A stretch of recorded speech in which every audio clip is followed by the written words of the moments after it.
এগুলোর মধ্যে কোনো না কোনো হয়তো অন্য মোটিভেশন আছে, অন্য কারো স্বার্থ সিদ্ধি হয়তো হয়েছে এখানটাতে, সেই প্রসঙ্গে আমরা না যাই। আমাদের ভিডিওটা করার উদ্দেশ্য এটাই ছিল যে ফেসবুকের মাধ্যমে, again the most powerful medium I would say এখন ফেসবুক, যেটার কারণেই হয়তো এই জিনিসটা করা হয়েছে, যে একটা পোস্ট এসেছে সেটাকে জন্য। তো এই ফেসবুকটাকে মাধ্যম করেই কিছু মানুষকে জানানো এবং কিছু মানুষকে একসাথে করা যে আমরা এই ঘটনাটার সাথে নাই। এখানে কোনো ধর্ম নাই, এখানে কোনো জাতীয় না, আমার কাছে জাতীয় না, এটা মানবতার ব্যাপার আসলে। যে এটা যদি আজকে বুদ্ধিস্টদের সাথে হয়েছে দেখেই আমি করেছি, এটা হিন্দুদের সাথে হলে করতাম না, অথবা খ্রিস্টানদের সাথে হলে করতাম না, অথবা মুসলমানদের সাথে হলে ওনারা করতেন না, এরকম না। যারা মানবতার পক্ষে আছে তাদের।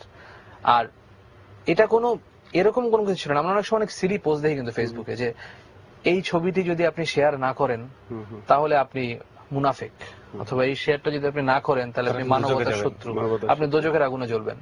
আমরা কিন্তু এরকম কোনো কিছু বলি নাই। আমরা জাস্ট বলেছি যে আমরা সমমনা কিছু মানুষজন 8 তারিখে আমরা কালো করব, প্রোফাইল পিকচার কালো। আমরা বলি নাই যে ভাই আমাদের সাথে যদি আপনারা না করেন তাহলে আপনারা দেশদ্রোহী অথবা।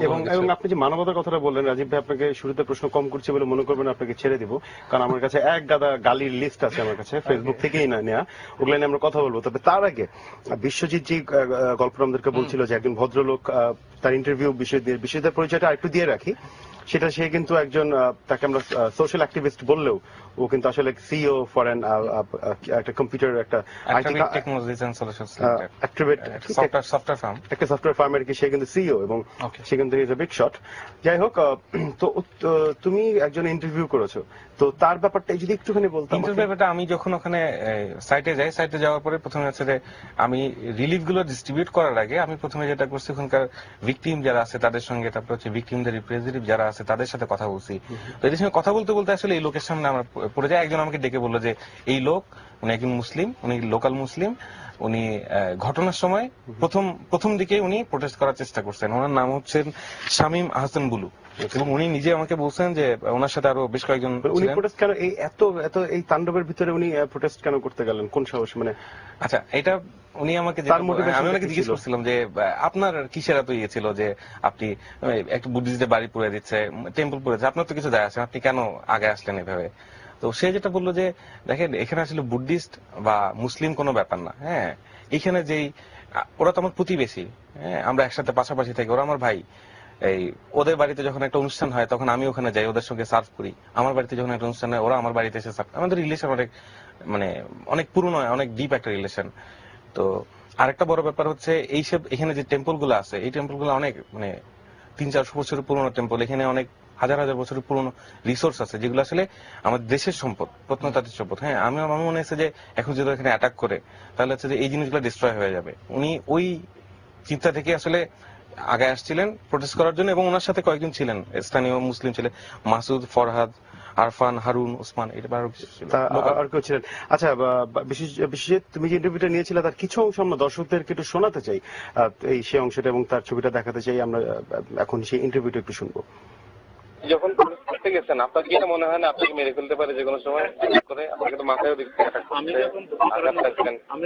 আপনার তখন কি মনে হয়েছে? আমি মন্দিরে যখন আগুন দিচ্ছি, প্রথম আগুন দেওয়া হয়েছে সিঁড়িতে, আগুন নেবেছি, তখন ওখানে আমার কিছু ছেলে পেলে ছিল, ওদেরকে আমি বললাম যে তোমরা এখানে প্রোটেক্ট করো, আর মিছিল আমি দেখছি যে মহাদেব বাড়ির দিকে যাচ্ছে। তখন আমি ঠিক বলি, আমি তাদেরকে প্রোটেক্ট দিয়েছি এককভাবে। যেতে যেতে তলের পরে নামক একটা জায়গা আছে, পাড়া আছে, ওখানে মুসলমানদের তারা বেশিরভাগ আমার আত্মীয় স্বজন, ওরা আমাকে সবাই আমাকে ব্লক করলো যে আপনি যেতে পারবেন না, আপনি যাবেন বাড়াবাড়ি হবে না।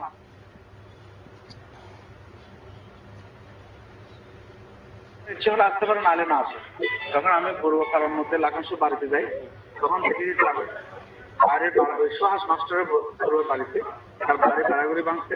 তার একটা কথা হলো, ভাই কি দিয়েছে, আমাদের গালি দিচ্ছে। তখন তাদের বারান্দা ভাঙে ঢুকছে, ওখানে লোক কাট করছে, এবং চতুর্দিকে ঘিরে ফেলছে, ভিতরে মেয়েরা আত্মচিৎকার করতেছে, এবং ভিতরে দরজা প্রোটেক্ট করছে। কিভাবে পারে বুঝে সুঝে আমাকে চিনতো, কেউ চিনতো না।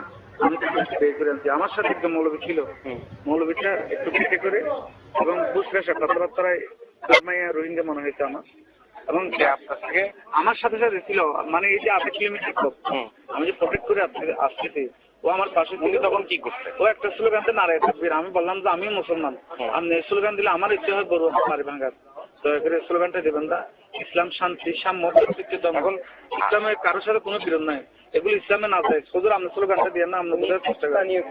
না, আমি চিনি না ওনাকে।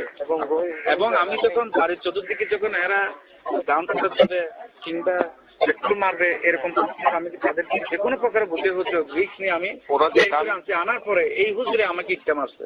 আরেকটা কথা হচ্ছে, এই যে আপনি যে প্রোটেস্ট করছেন এটা মোটামুটি এখন সবাই জেনে গেছে। হ্যাঁ, এখন আপনাকে কেউ হুমকি দিচ্ছে কিনা যে আপনি কেন মুসলিম হয়ে পূর্বদেশ থেকে না, এই ধরনের কোনো হুমকি আমার কাছে আসে নাই। বরং চট্টগ্রাম এবং লন্ডন বিভিন্ন জায়গা থেকে আমার কাছে সহানুভূতি সবাই এসেছে। দর্শক, আমরা শুনলাম বিশ্বজিতের সেই ইন্টারভিউটা, এবং শামীম হাসান বুলু আপনাকে ডেফিনেটলি স্যালুট। উনি যে কাজটা করেছেন, যে সাহসিকতার সাথে কাজ করেছেন, আমি বলবো উনি আসলে রিয়েল মুসলিম। উনি রিয়েল মুসলিম, উনি কিন্তু শুধু রিয়েল মুসলিম এবং রিয়েল একজন সুস্থ মস্তিষ্কের একজন মানুষ যার মধ্যে মানবতা জিনিসটা আছে ডেফিনেটলি। এবং এখন আমরা আসি ফেসবুক প্রসঙ্গে, মূল জায়গায় ফিরে যাই। উনি যেমন রোহিঙ্গার কথা তুললেন, এখানে রোহিঙ্গার কিছু মানুষ, এখানে কিছু রোহিঙ্গা নাকি এখানে ইনভলভ ছিল, কে ভেঙেছে, কে ইন্ধন জুগিয়েছে, কে কি করেছে, আমরা সব ভুলে যাই এই মুহূর্তে। আমাদের এখন কথা হচ্ছে গিয়ে যে এই যে একটু আগে আমরা আপনাদের দুজনের কাছ থেকেই শুনলাম, এবং সবাই জানে যে ফেসবুকের ছোট্ট একটা কারণ থেকে এত বড় একটা জখম হয়ে গেল আমাদের দেশের গায়ে। এবং আজকে কিন্তু আবার ফেসবুক দিয়েই সেই জখমের গায়ে সামান্য হলেও কিছুটা মলম লাগানোর চেষ্টা চলছে, এবং বাংলাদেশের তরুণরাই সেটা করছে ফেসবুককে ব্যবহার করেই। কাজে ফেসবুকটা অনেকটা যে বিশ্বজিৎ তুমি বলছিলে আজকে, যে ব্লেডের মতন, যে দাড়িও কাটা যায় আবার পকেটও কাটা যায়, দাড়িও কাটা যায়, পকেটও কাটা যায়, আবার রগও কাটা যায়। এক্স্যাক্টলি, এবং যে যেভাবে এটা ব্যবহার করে। রাজীব ভাই, আপনার একটা ভিডিও আপলোড যেটা করেছেন, যেটা বলেছেন যে একটা আপনাদের কোম্পানি থেকে, কোজিটোর থেকে আপনারা করেছেন, এবং এটা ফেসবুক আপলোড করেছেন, এবং তারপরেই কিন্তু বেশ একটা নাড়াচাড়া পড়ে যায় সবার ভিতরে, অনেকেই সচেতন হয়। আমি ফেসবুকে প্রচুর ছেলেপেলে দেখেছি যারা মানে আমার অনেক বন্ধু বান্ধব আছে আর কি, ফেসবুকের ছেলেপেলে বলা ঠিক না, যারা পত্রিকাটাও ঠিক মতন পড়ে না। তো তারা অন্তত এটা থেকে জানতে পেরেছে কিছুটা, এবং তারা সহমত পোষণ করেছে, কেউ গালি দিয়েছে। আমি কিছু গালি পড়তে চাই, আমরা ভিডিওটা আমরা শেয়ার করবো, দর্শকদেরকে দেখাবো। বেশ কিছু অসাধারণ কিছু গালি আমি মুগ্ধ হয়েছি, যত সুন্দর গালি দিতে পারে মানুষ। যেমন একজন খুব বিখ্যাত একজন ভদ্রলোক, বাংলাদেশের মিডিয়ার খুব বিখ্যাত একজন ভদ্রলোক, তার নাম বলছি না, উনি বলেছেন যে সবকিছু ড্রামাটাইজ করা ঠিক না, এত নাটকীয়তা নাকি ভালো না, এন্ড সরি বললেই সবকিছু কভার করা যায় না।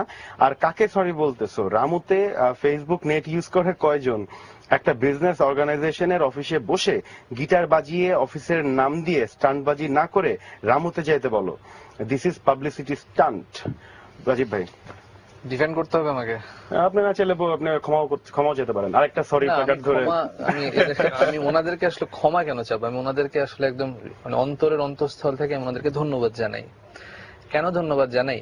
এটা এই ক্যাম্পেইন গুলাকে আসলে মানে গ্লোবালি যেটাকে বলে মোস্টলি এটাকে ভাইরাল ক্যাম্পেইন বলে, যেগুলোর জন্য আসলে খুব একটা কোনো খরচ হয় না। এই ভিডিওটা করতে আমাদের কোনো টাকা পয়সাও লাগে নাই। এটা আমাদের অফিসে নিজেরা আমাদের প্রত্যেকটা মানুষ স্বতঃস্ফূর্ত ভাবে, এখানে মুসলিম, হিন্দু, খ্রিস্টান, আমাদের বুদ্ধিস্ট কেউ নাই, সো আমরা মিলে করে ফেলছি। আমাদের পক্ষে কিন্তু ধরেন বিশ্বজিৎ তার ফেসবুকে স্ট্যাটাস দিয়েছে, ওইটাকে দেখে অনেকে উদ্বুদ্ধ হয়েছে, ওনার সাথে যোগাযোগ করেছে, ত্রাণ দিয়েছে। আমার একজন সিনিয়র ভাই, উনি কর্পোরেটের একজন বেশ উচ্চ পদস্থ উনি, তো উনিও ফেসবুকে স্ট্যাটাস দিয়েছেন, এবং উনি যেহেতু অনেক সিনিয়র মানুষ, ওনার নেটওয়ার্কটা অনেক সিনিয়র, অনেক ইম্পর্টেন্ট মানুষরা আছে, তারাও এগিয়ে আসছে। সো ওর চেষ্টায় হয়তোবা যেটা এসেছে সেটা হয়তোবা আমি না জানি হয়তোবা বলছি, সেটা তো হাজারের ঘরে, ঠিক আছে? এখন উনি সিনিয়র মানুষ, ওনারটাই হয়তোবা লাখের ঘরে। তাহলে কি মানে উনি খুব ছোট কাজ করছেন? I don't believe that. এখন আমাদের এই চেষ্টাটা হচ্ছে, আমরা ক্রিয়েটিভ মানুষ, আমাদের একটা বিজ্ঞাপনী সংস্থা। এখন যখন বিডিআর এ ঘটনাটা ঘটলো, হায়দার হোসেন সাহেব একটা গান গাইলেন, অসাধারণ একটা গান, কিন্তু সেই গানটা আমরা সবাই শুনেছি, আমাদের চোখ দিয়ে পানি পড়েছে, আমাদের মধ্যে রাগ জন্ম নিয়েছে, এবং আমরা ওই জিনিসটাকে ভুলি নাই। হায়দার ভাইয়ের একটা পাবলিসিটি স্টান্ট ছিল আমার মনে হয় না।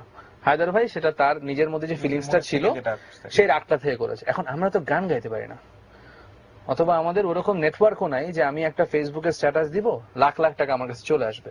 আমরা ক্রিয়েটিভটা পারি, এবং আমরা খুব গর্ব করে বলতে পারি আমরা ক্রিয়েটিভটা খুব ভালো পারি। আর আমার টিমটা ওইরকম যে ওরা সবাই মানুষ। আমার তো অফিসের যারা যারা এটার মধ্যে ছিল, কাউকে তো আমি জোর করে বলি নাই যে বাবা তোমরা এটাতে আসো, নাহলে তোমাদের চাকরি চলে যাবে। সবাই স্বতঃস্ফূর্ত ভাবে করেছে। 12 ঘন্টার মধ্যে একটা ভিডিও বানানো হয়েছে, ওটার মিউজিক করা হয়েছে অফিসে, ওই জিনিসটাকে আমরা উঠিয়ে দিয়েছি। এটা পাবলিসিটি স্টান্ট কেমন করে হলো? আমরা তো কোনো কিছু খরচ করিনি, আমরা তো কোনোদিন বলি নাই কোজিডো